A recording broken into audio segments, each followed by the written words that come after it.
ધોરાજીમાં અસહ્ય બફારા બાદ અચાનક વાતાવરણમાં પલટો આવતા ભારે પવન સાથે વરસાદ પડતા ખેડૂતો ખુશખુશાલ જોવા મળ્યા હતા તેમજ ધોધમાર વરસાદ પડવાથી નીચાણવાળા વિસ્તારોમાં પાણી ભરાયા હતા।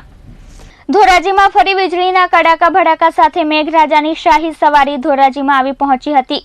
સતત ગરમી અને ઉકળાટથી લોકો કંટાળી ગયા હતા અને સતત ગરમીના કારણે લોકો ઘરની બહાર પણ નીકળવામાં આળસ અનુભવી રહ્યા હતા, પરંતુ મેઘરાજાની શાહી સવારી વીજળીના કડાકા ભડાકા સાથે અને જોરદાર પવને ધોરાજીમાં મેઘરાજાનું શાહી સન્માન કર્યું હતું અને મેઘરાજાએ ધોરાજીમાં મન મૂકીને વરસ્યા હતા। મેઘરાજાના આગમનથી જગતનો તાત ખેડૂત ખુશખુશાલ જોવા મળ્યો હતો। તમારું નામ? કિશોરભાઈ। વરસાદ વિશે શું કહેશો? વરસાદથી ખેડૂતને બહુ ફાયદો છે। વરસાદથી વાવણી લાયક વરસાદ થઈ જાય તો ખેડૂતને બહુ સારું છે। અત્યારે વરસાદ છે એમાં શું કહ્યું? અત્યારે વરસાદ છે, બહુ સારો વરસાદ છે। કઈ વાવેતરમાં? કપાસમાં, મગફળીમાં, આ બધી વસ્તુમાં અત્યારે બહુ સારું છે। કપાસ ને મગફળી મેન હોય।